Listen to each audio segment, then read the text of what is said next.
What's going on, YouTubers? Moparman 1978 here today on another nice day that technically shouldn't happen in the middle of the winter months, but enjoying every bit of it though. It's like a spring day, nice and warm out here.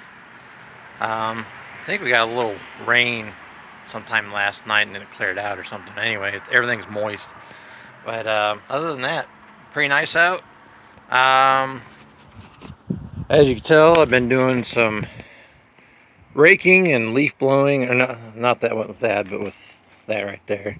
Anyway, getting all the leaves and stuff from this fall, from collecting all through this walkway and around the Dart, and so getting it cleaned up, and so I can get it ready to get in here and start working more on the Dart, and be working on the Valiant, of course. I think I located some rear taillight housing assemblies for the Valiant, and get that taken care of, and then take care of a few other little things. Maybe I can actually get the rims and tires and stuff put back on the Valiant.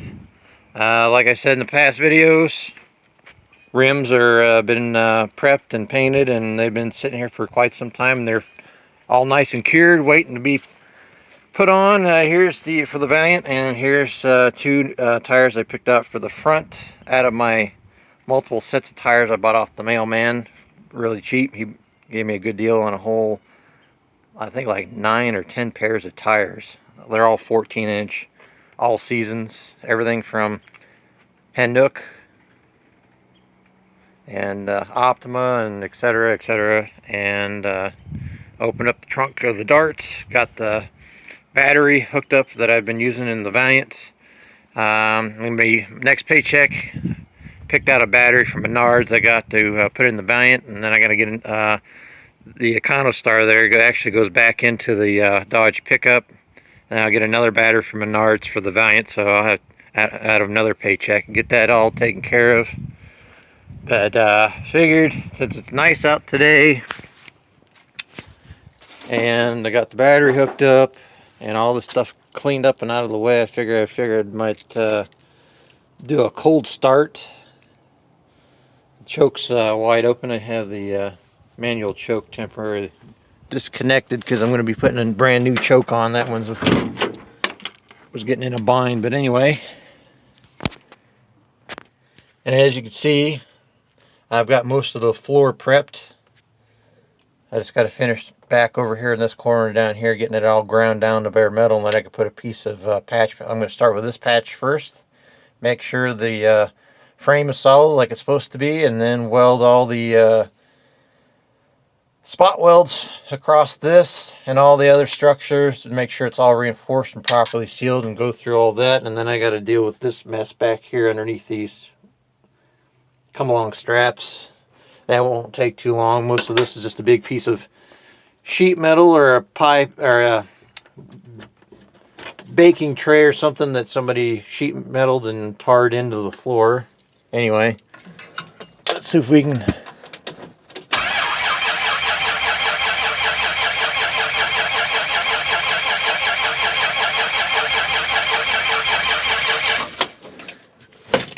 give it a little bit of throttle here.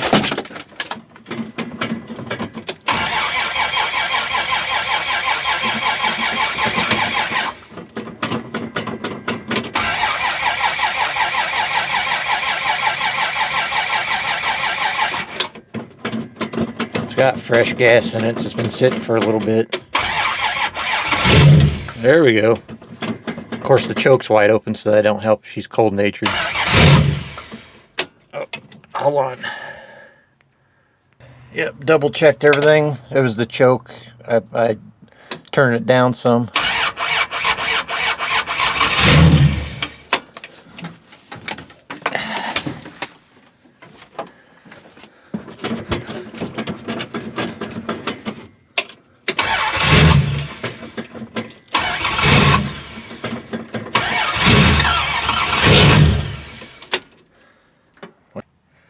Okay, let's try this one more time. All right.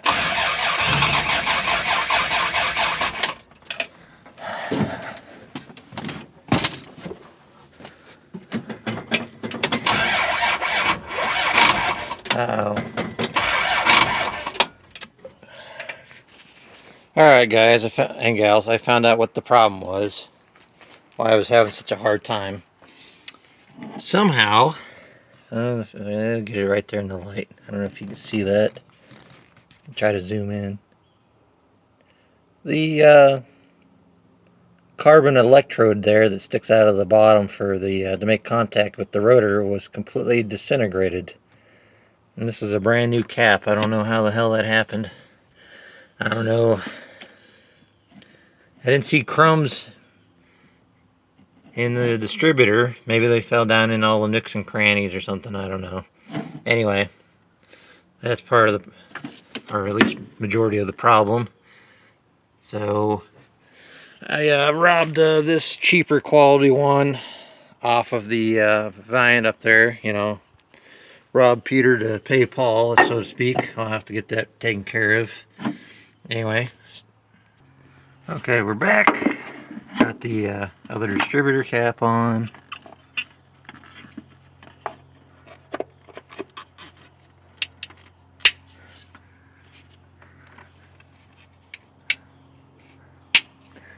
And I haven't said it yet, but Happy New Year's to everybody, all my subscribers, friends, anybody that watches this video, new subscribers, or just viewers in general. Hope everybody has a safe and healthy new year. I'll have to get with Joe's Distributor Repair on Facebook. He's the one that rebuilt this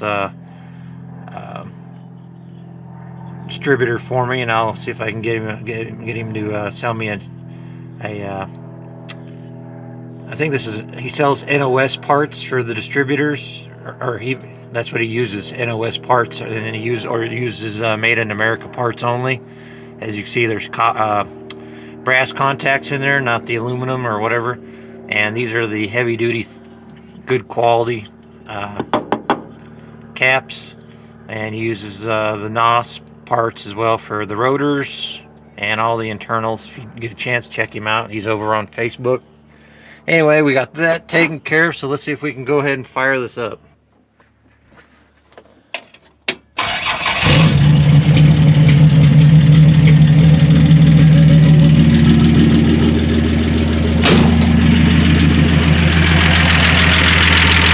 Ah, yes, that lovely sound, that awesome sound of the Slant6. Makes you tingle, don't it?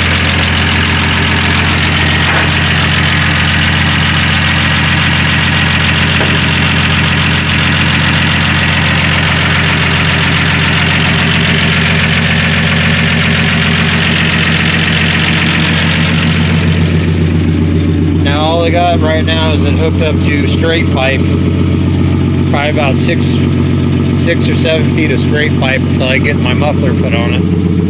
And then that piece here back here, I don't know for the new subscribers, you haven't seen that yet. Basically this pipe down here comes off the muffler, comes up over the rear end, and goes straight into this single piece of pipe that they cut in the muffler shop bent for me.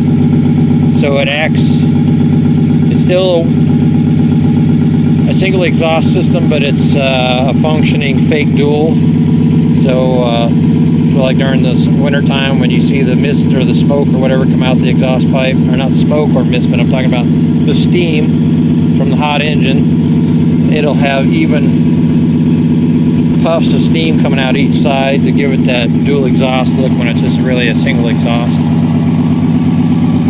But as you can see, it's idling quite nice. It hasn't been started up for a couple months, been in hibernation.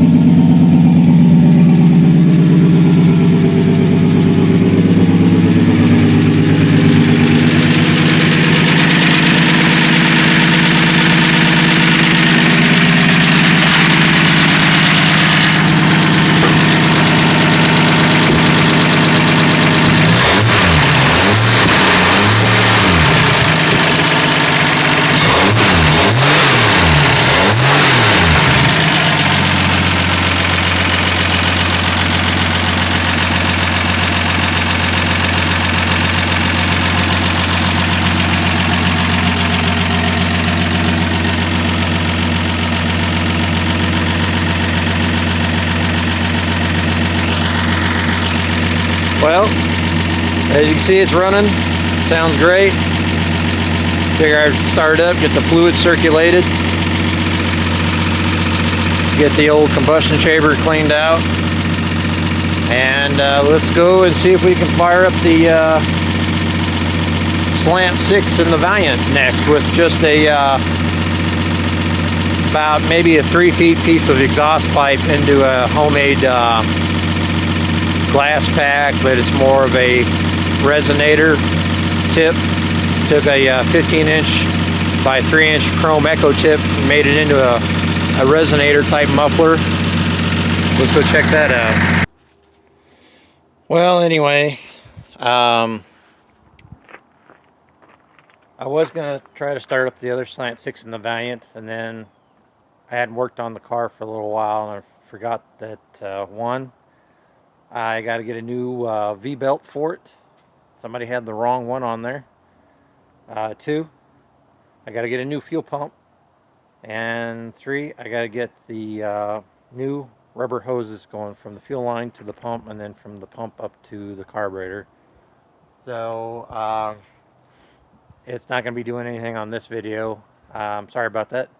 But one thing I do want to do, I was somewhat inspired by Tony and David Vizard's videos on how they're going to be modifying the carb, or seeing how much they can get out of the carb as far as CFM and stuff. I already had that idea in my head, since I wanted to max out the factory parts on the Slant6s in the Dart and in the Valiant to see I can get the maximum horsepower, CFM flow, all that sort of thing with just using stock parts or stock looking modified stuff. They look stock, but it's modified for high, like the high flow exhaust system, cleaning up the ports, all that sort of thing. On the Valiant and on the Dart, I am going to put true cold air induction on the cars, but I wanted to keep it kind of old school looking. So what I was going to show you was I've been in contact with Offenhauser at their office, and they're on Facebook and Instagram, and I've been keeping in contact. I'm on back order status with the part that I ordered that's waiting to be shipped from Offenhauser to Speedway Motors. They have a cast aluminum, what they call air hat. It's circular, but it's kind of flat, and then it's got a snorkel that comes off the front of it, and it's set up for a 4-barrel base. I forgot, what is it, 5 and some whatever inches wide for the 4 barrels, like the Edelbrocks and stuff like that. Anyway, what I want to do is I'm going to have the welding shop weld a plate of aluminum across the bottom, and then I'm going to measure and cut my own hole out to fit on the neck of this 1-barrel carburetor, and then I'm going to get another one and do the same thing, but I'm going to have the hole cut out, and so it fits the neck of the 2-barrel on the Dart. And then what I'm going to do is, online I got a section, or I might see if the welding shop has it, a section of 3-inch outer diameter aluminum pipe that I can cut some of the existing snorkel piece off of the cast aluminum Offenhauser, and then slide it up to make sure it matches, both the ports matches, and then have them weld them up. And then what I want to do is I run the cold flex pipe, aluminum flex pipe, over here. And as you can see from the factory, they already have a cold air port here. And what I'll do is I'll run, if I have to, I'll cut this open so the 3-inch pipe will work. And then what I'll do is I'll bring the hose down underneath the battery and bring it up. And yeah, anyway, I got a little bit of work to do. This battery is a little bit too big for this tray, so that's taking up some space. Anyway, As you can see, I just opened that up even more. Probably got about 4.5 to 5 inches gap here. Run that through there, and then somewhere in here I've been looking online for a small Canon cone-shaped filter to run in here in front of the airflow coming through the grill. All I'll do is for the transition through here, I'll be welding and making my own. What I'll do is I'll take a section of Walker brand elbow pipe for exhaust and fabricating that for both vehicles. So they'll have true cold air induction. And then I'm going to take both the 1-barrel carb here and the 2-barrel carb back off, and I'm going to start modifying some stuff to see. I'm going to be grinding off maybe this excess lip, cut that down some, smooth out all these sharp edges and anything castings and anything in here, and go from there. I kind of got some tech tips from the how to rebuild and modify Edelbrock carburetors and stuff like that. Shows how to narrow the neck on the Venturis and stuff on the outside to gain a little bit more CFM and all that stuff. Smooth out the transitions, whatnot. But anyway, rambled on long enough. Stay tuned for more videos, since I've been looking. The weather's going to be a lot nicer for a while. So stay tuned.